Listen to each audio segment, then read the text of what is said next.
I'll be recording the session. So this time, we will be having the discussion global media, global culture. Okay, so what can you see on the pictures? Anybody would like to react on the picture? K-pop. K-pop, okay. No? K-pop, sir. Correct. So earlier, we have discussion na the culture of the Koreans right now.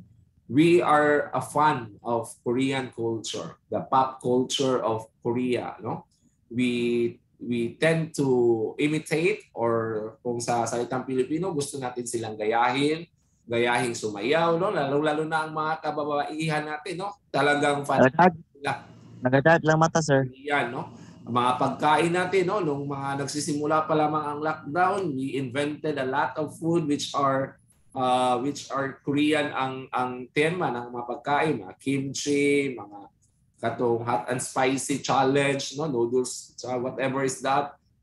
Tingnan din niyo ang mga kalalakihan, yung mga buhok nila, no, nagpapakulay na katulad ng mga Korean K-pop, no, mga dancers, singers. And look at our Netflix, no? Ang mga teleserye ay pinapattern natin na ngayon. No? Dati-dati ang mga teleserye ay pattern after Latin, no? Like Rosalinda, Marimar, ganyan ang mga teleserye natin dati. Because that's our influence from the Spaniards. But in the modern world, in the contemporary world, it's now the culture of the Koreans ang nagpapakita ng pagdodominante o dominance in the culture. So ibig sabihin, parang nilamon tayo ng kultura ng mga Koreano, no? Halos lahat, no, yung mga bagong kanang ato ka sa Bisaya pa, mga bagong tubo ng mga bata karon, they almost memorize the different Korean pop group, no?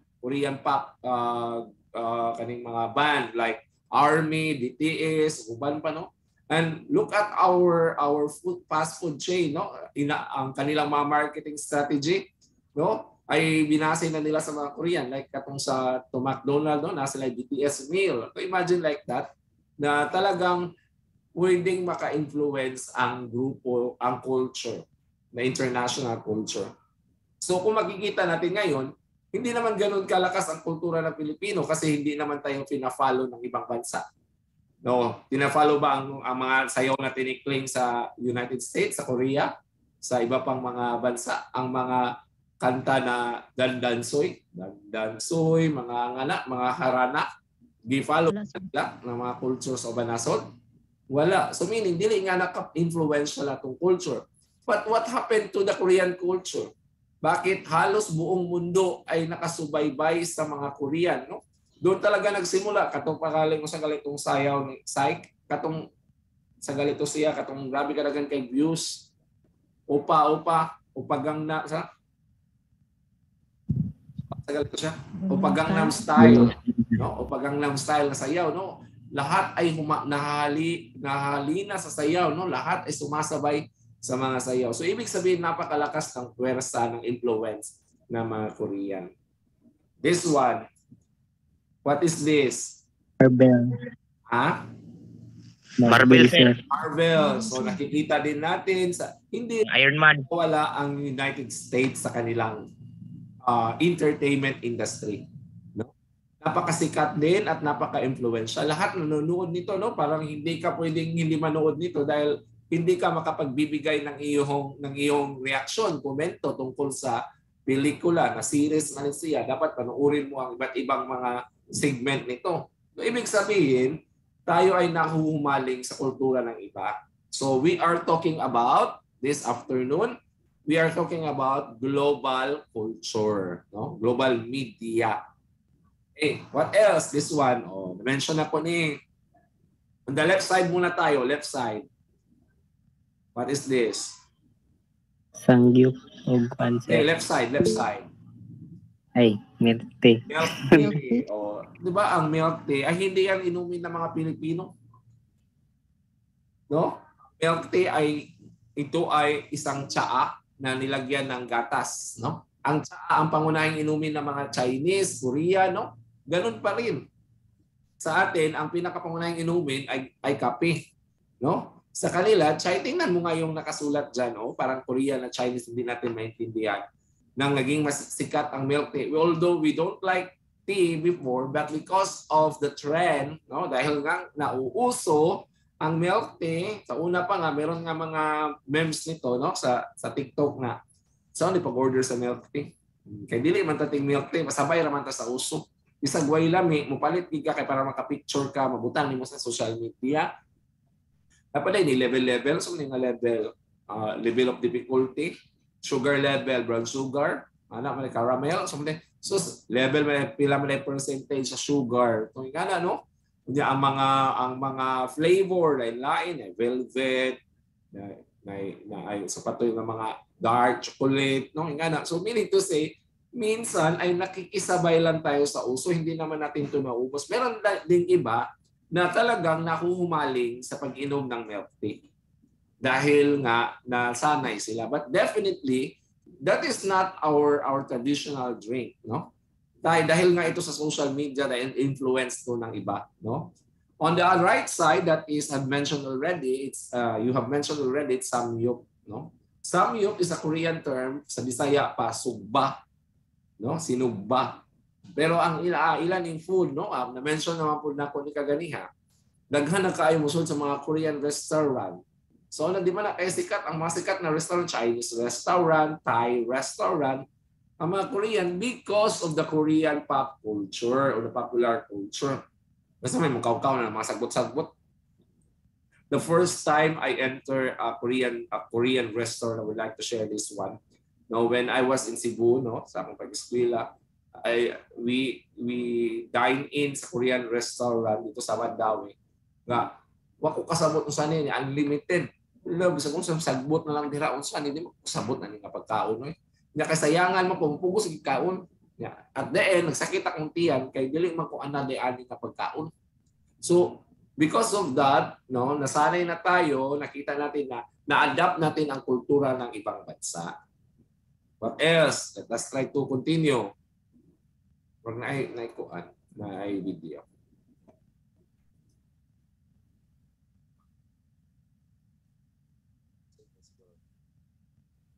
Try to look at if madungog. Madungog ninyo ang video. Sir. Welcome to TikTok Battle. Let us try to watch the video. Versus. Ang puso ko sa'yo lang talaga, kaya umawa sa aking kamay. Handang magbigay lahat ng naisip mo para sa ating paglalakbay. Ang kamay sa aking ibigay, hindi ka bibitawan saan man mapunta ang biyahe natin mga. Yes, ring ring, kami ring ring. Kung gusto mong magdala pa ako ng movie. Ring ring, kami ring ring. Baby, we can hit it up like movie. I ain't not. Take the party to the stage. Sing thought, throwing that ass for days. Booty going up, down. I ain't got no problem spending all of my money. What's that on that beat?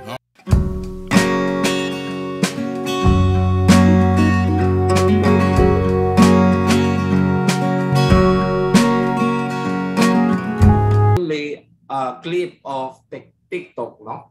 That is also part of a new culture that we are witnessing right now, no? TikTok is an application, video application where you can upload your short video clips of dancing, mimicking, and right now it's also used as an educational platform, but there are information that we need to be critical of the information being posted there, no? So that's also part of global culture, no? So could global trade have evolved without a flow of information on markets? So that's ibig sabihin ba nito, mamaya no magtatanong tayo, global trade, ibig sabihin pandaigdigang pagkakalakal o pagpapalit ng produkto. Maaari bang magbenta ng mga produkto sa ibang bansa kung walang flow of information about the market, prices, commodities, and more? So that is very impossible to happen, no, na magkakaroon tayo ng pakikipagkalakalan, pagbebenta ng mga produkto when there is no flow of information. Because of media, no, nagagamit ang media bilang isang paraan o plataforma o platform in order to exchange information of the market, of the prices, of the commodities, and many more. So, could religion, music, poetry, film, fiction, cuisine, fashion develop as they have without the intermingling of media and culture? That is very impossible to happen. No, our culture, poetry, film, entertainment can be transferred to one country to another because of media. So we are not talking about technology and media right now. No? Could empires have stretched across the world without communication throughout their borders? That is so impossible to happen again. No? Those questions are referring to the communication technology, no? And the process of flow of information. Because of media, right now, no, we can communicate. We use the internet as a platform, the devices that we are using, so that I can deliver an information about the topic that we are going to discuss, although we cannot meet face-to-face. But certainly, we can still continue deliver information of the subject that we are going to teach you as teachers ninyo, diri as SNCC. That is because of the flow of information, because of media, and because of information, communication, and technology. Always the common denominator when I talk about globalization is always information, communication, and technology, ICT. That's one of the most important skills that every student, every professional should develop. So dapat kabalo ta mo buhat og presentation, no, PowerPoint, no? Kabalo ta mo gamit we are literate when it comes to the computer. Computer literacy, information literacy, di ba? If you try to remember, you have your subject in senior high school called MIL. What's MIL? If you still remember, MIL referring to media information literacy. Why is it included in the curriculum? Why is it part of the subject that you are going to learn? Because as of today, in the 21st century, in the global era, in the global age that you are living, information, communication, technology, media are one of the most important skills that you need to acquire. No? Not only as a student, but a future professional, ICT, computer literacy, information literacy. We know how to critically criticize or critically evaluate information, whether it is true or not. We should not always rely on social media as the main source of information. You do not share information in Facebook, in other social media networks that you do not critically evaluate the source. No, ngano man sa Pilipinas, kita naman na ay free data. No, free data is very when you say free data, no, you can still see text, but you cannot open the entire link or the entire information. But you still share because you feel it that it is an important information, and you feel it that you need to share it to others. And that is why without reading the entire full text, no, that is why you already share a fake information or fake news. That's the reality. That's the common mistake of every individual in the social media. No, ang free data man gyud, miskam wala kay load, maka-open ka, maka-share ka without reading and criticizing and evaluating whether the information that you have shared is reliable, truthful, and valid and legitimate information. That is why the spread of fake news also is the negative effect of the usage of media. Definitely, before you click, you think it several times before you share it. Be responsible, be a responsible social media user. It doesn't mean that it is so pleasing to you. When you say pleasing, makalipay sa imo, ganahan ka i-share, you will share because that's your account. We are not, and I am not telling you that I should intervene with your own account because that's your personal account. I'm telling you, you need to be more critical of the things that you share, you read, you share, and you believe in social media, because there are a lot of information in social media which are not credible, which are not legitimate. which are not truthful, and some of those are being edited, binded, or whatever things, revised or whatsoever. We easily tend to believe Rabagit sa social media. Like TikTok, we always use some of you are using TikTok as a source of information. Definitely, TikTok right now are being used as a platform, educational platform, entertainment. There are still others who posted in social media, especially in TikTok, na legit naman talaga may source. But we need to be critical of that. We should not easily believe on what is being posted in different social media accounts. No, I am especially right now in the issue of politics. We are about to choose our leaders, so we need to be more critical. We should not always rely our sources in social media. We should go further and make extra mile, and definitely conduct a research and investigation of the data or information that you are going or about to share. So that is why media is very critical, no? So media is being used as a channel of globalization to spread global culture and ideas. Why we have now imitating the Koreans, the culture, because of media, no? Because of different platforms, social media, mass media, and whatever forms of media. What else? So this time, we're talking about global media and culture. So what is mass media? I think you're done with the pop culture, no? Pero sige lang. So mass media, it is a means of conveying something such as a channel of communication according to Jack Wu. These are technologies, mass communication. Mass here referring to the general public. That's mass. So like television serves as mass media, no? Radio, printed media, no? Later we will identify the different forms of media, the printed, the non-printed media. Then we have mass communication, diba? There is a degree in mass communication. So mass communication refers to widely, rapidly, and continuously dissemination of information and messages to various and large audiences to influence them in some other way. So that's mass communication. Probably general public communication like the newspaper, credible news agencies, television channels, those who are recognized by the state, those who have the permit to operate are considered part of the legality of mass media. Types of mass media. So this is what I am telling you. There are different types of mass media. Let's start with the electronic broadcasting media. Okay, if you try to look at the pictures, of course, we have the camera, television camera, we have the radio, and of course, the television, the analog TV. When they say analog, ka lang na antenna. Now, the new generation of television right now is digital media. Digital na, di ba? Katunayan mga digital box. They are no longer dependent on the analog or the antenna.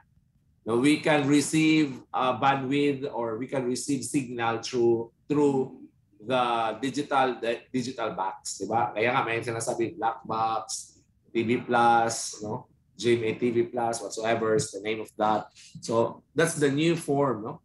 Electronic broadcasting media, no? Even radio, they use social media as a platform of sharing information.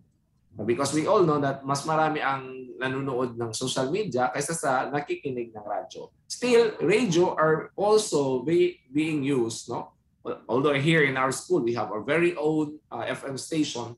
That's a radio station, but still we air some most important events in our radio station, which is broadcast through their what we call transition radio. That's what we call transition radio. Kaniyo kanang nag-blink-blink kiraan nga radyo, no?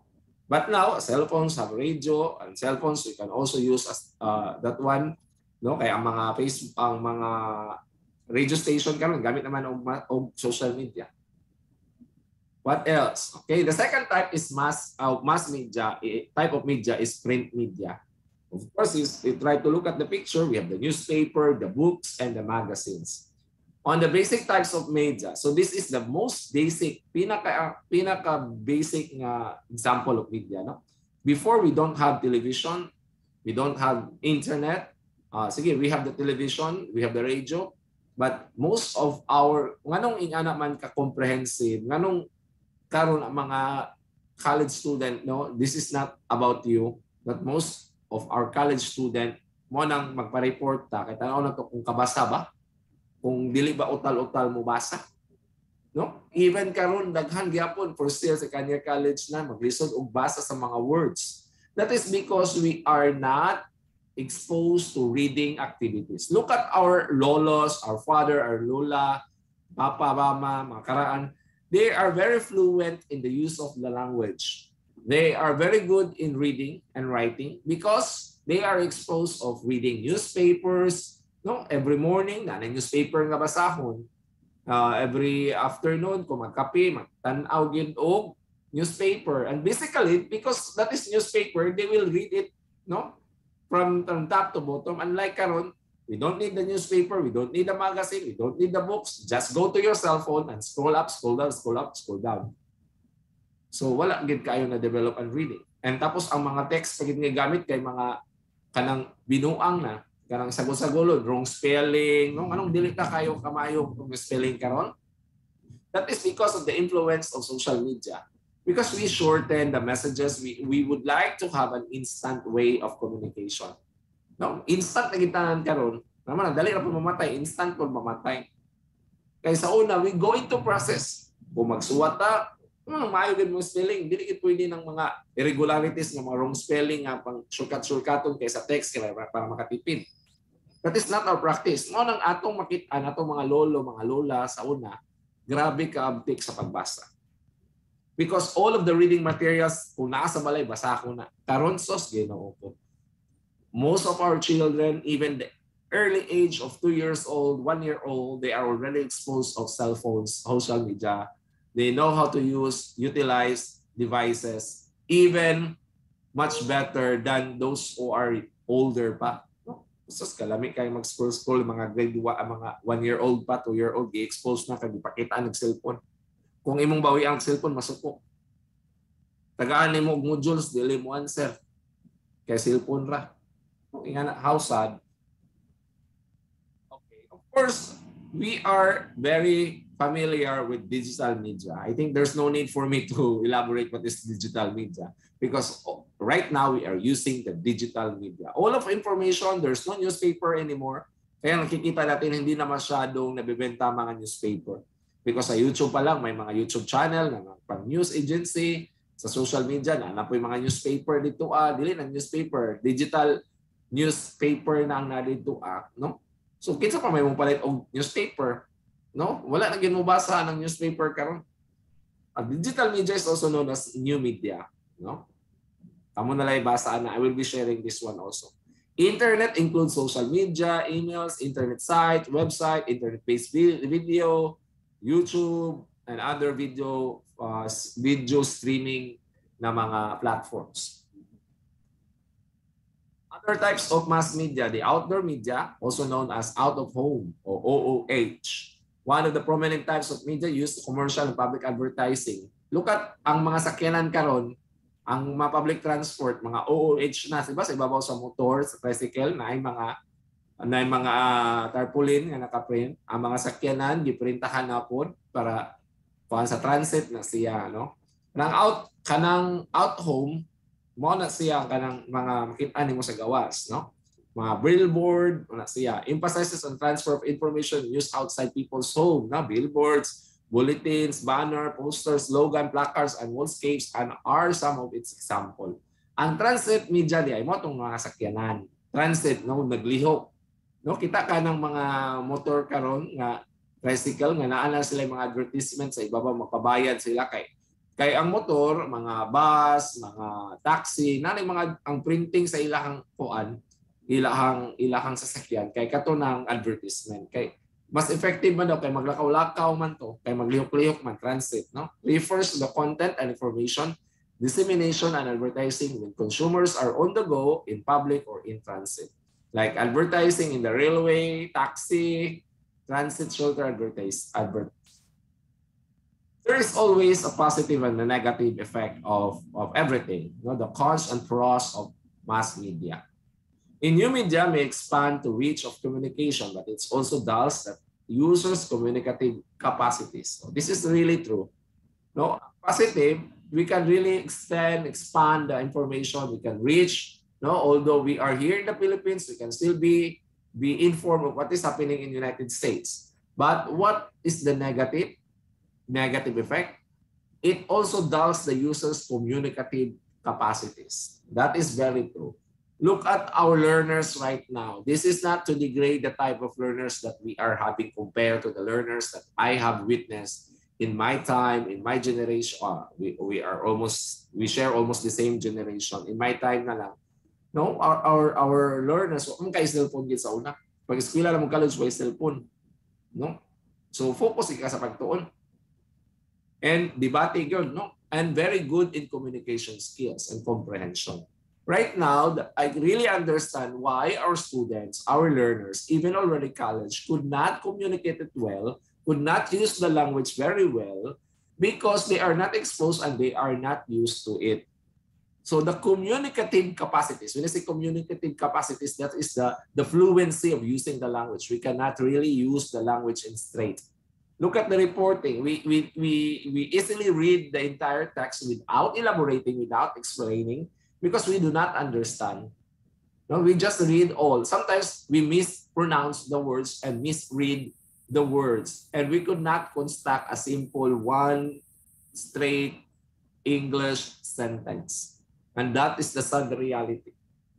Nganong ingani naman na itong mga estudyante karon. That is why I want you, I challenge everyone in this section and every student that I had to use the language. When you are going to report, you practice the language, because if you are not using it, you cannot really practice and you cannot really execute and you could not really use that one in any platform, in any setting situations. No?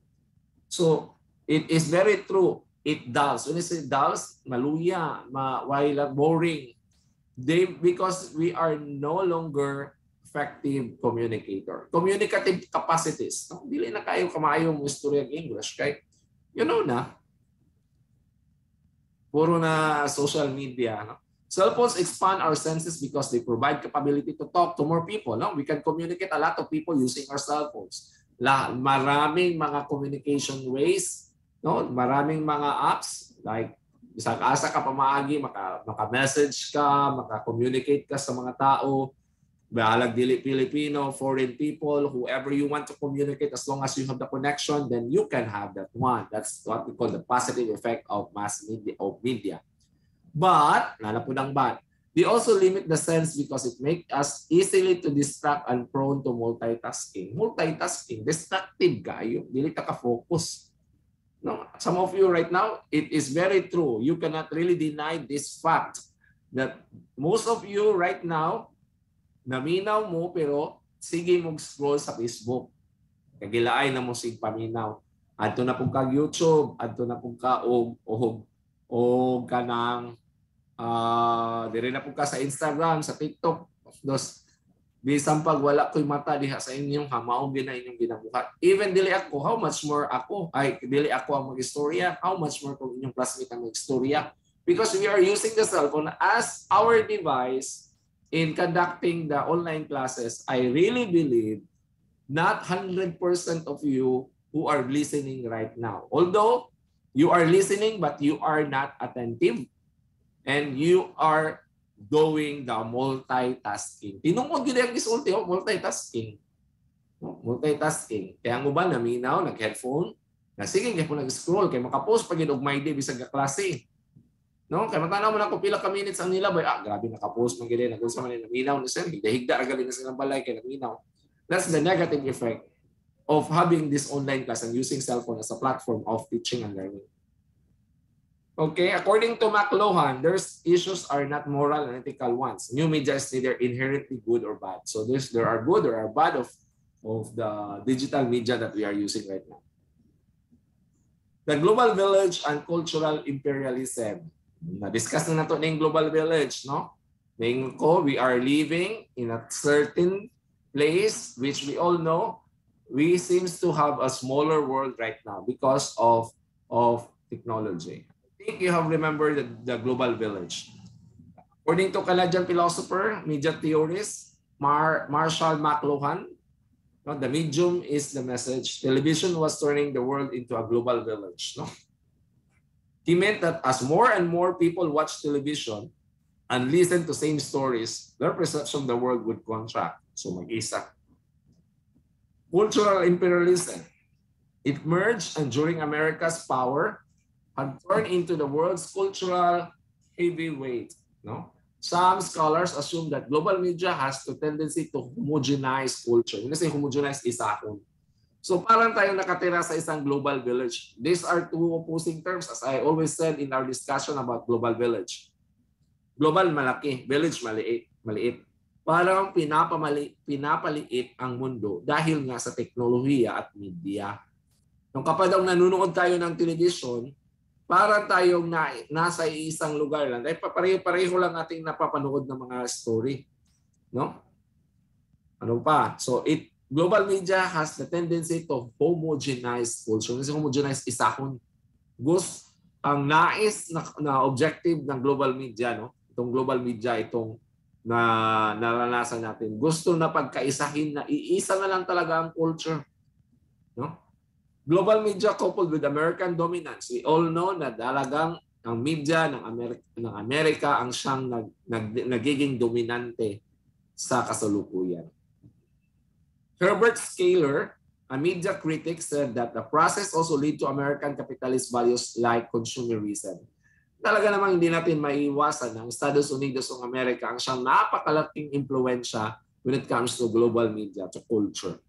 No, sometimes nga tinatawag tayo, we are the little brothers of the Americans. No? We almost imitate all activities of United States.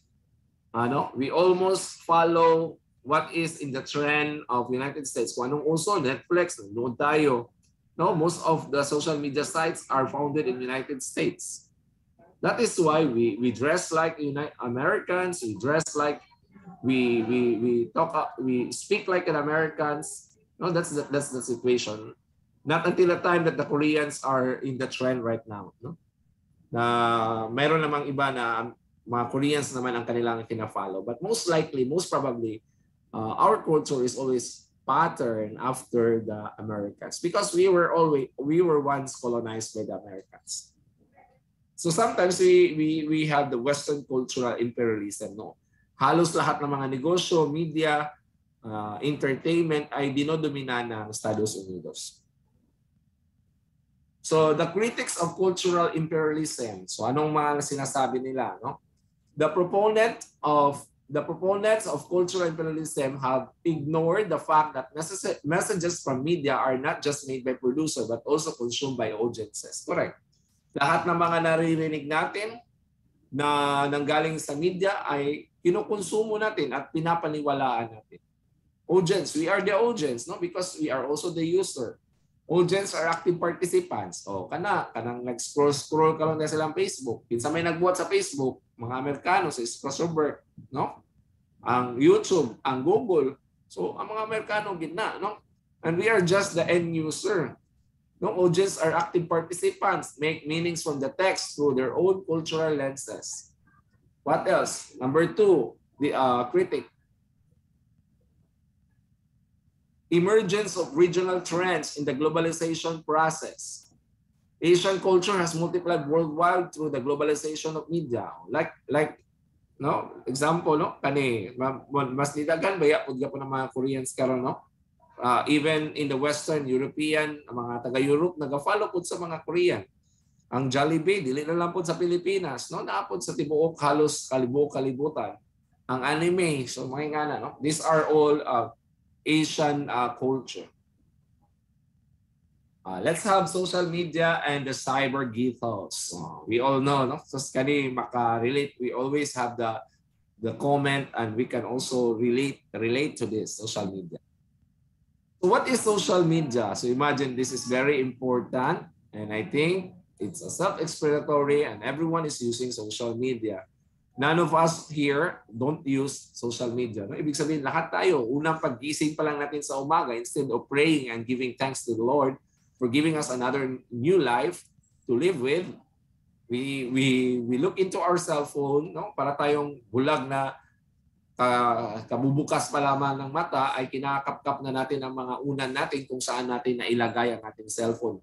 Now, we all know na ang cellphone talaga natin, from day long and daylight, hantod mahuman ang adlaw, nakasaksak na pamatulog ka.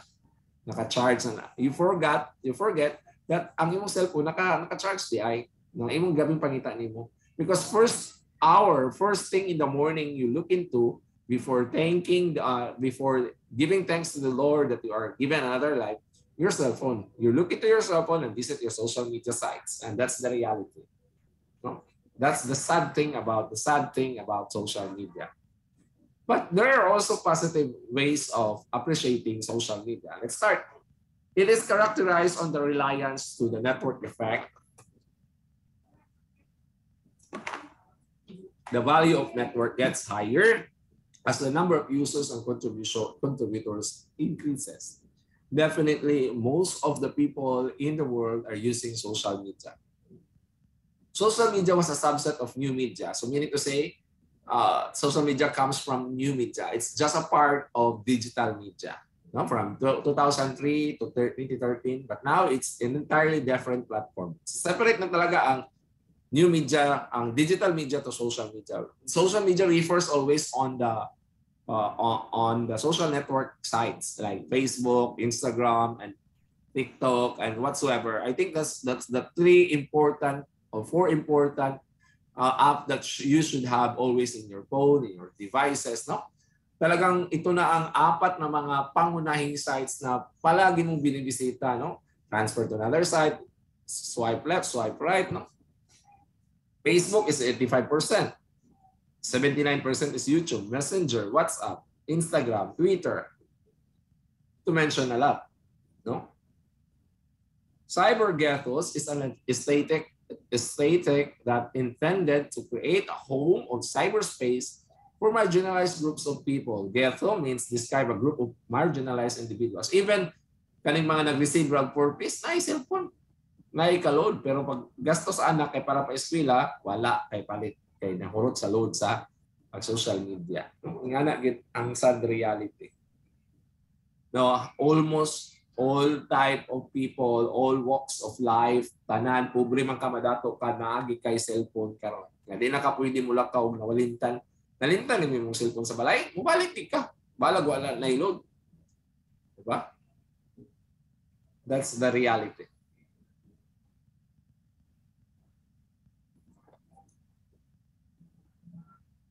Okay, let's proceed to types of social media.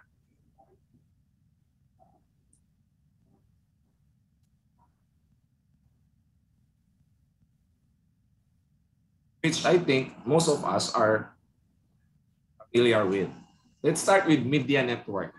Media like YouTube and Instagram is specialized in distribution of content like photographs and videos. So Instagram, na picture, na video, picture, pero dili pwede nga text lang, di ba?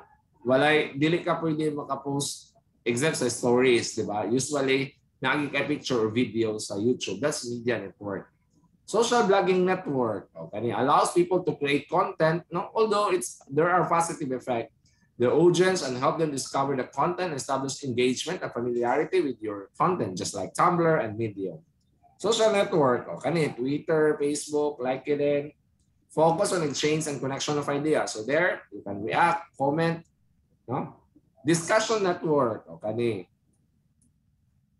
The ideal platform in depth and discussion and allows conversation to grow. So professionally, for education, for professionals, no, maning gamiton. So let's proceed to the negative and the positive effect. So positive side, let's start with the positive side of social media. It democratizes access as anyone with an internet connection. This is what always the claim of everybody, every user. Ayoko hilabti kay ako ning account. No? You make your own post sa iyong kagaling mong account because this is a democratic country. I can post whatever I want. But mind you, you should be critical and sensitive of the one that you are going to post because there are laws that will regulate your posting in social media. Here in our country, we have the cybercrime law. No? Cybercrime, no, you will be charged of cyber libel, whatsoever crime that is related to that. So we need to be careful always. It doesn't mean that that is your personal account. You can do nothing about that. You are allowed and you have all the freedom to express, although na ikaw ay nakasira na ng uri ng isang tao, you should be sensitive also on that. No? Kaya na, lisod na o magpataka kang istorya, mandaot kang tao, no? We have laws to follow. So, kung diha sa social media mag-rant ka, you think a lot of time before posting a rant in social media. Halos na lang ang atong makita sa social media, ang mga kasuko, kalagot, dili kabayad, utang, wala kabayad sa utang, mga pautang, uban pa, no? Sa mura lang ang tibuok kalibutan na nasa social media. But mind you, I repeat this one, be critical and be sensitive and mindful in the posting of your rants or whatever you are going to post in social media because you are liable on that. Sir, ako naman yung ma-delete na. Basta pag ma-delete na nimo, we can still retrieve information. Enable users to be consumers and producers information at the same time. Even like online selling, no, e-commerce are there already. The negative effect, splinternet and cyber balkanization. So these are two words, terms which are very new to us. No, it's the division of people. Correct. Splinternet, splint. Dahil dito nagkakaroon ng hindi pagkakunawan, lalong-lalo na sa kasalukuyan, we are now in the election period. Mga magkakaibigan na hindi na nagkaroon ng hidwaan dahil sa kanilang sinuportahan na politiko. No? Because they have different candidates that they supported. Of course, na magkalimot, mag-away. No? Kaya splinternet, nagkakaroon ng dating magkakaibigan ay nagkakaaway na.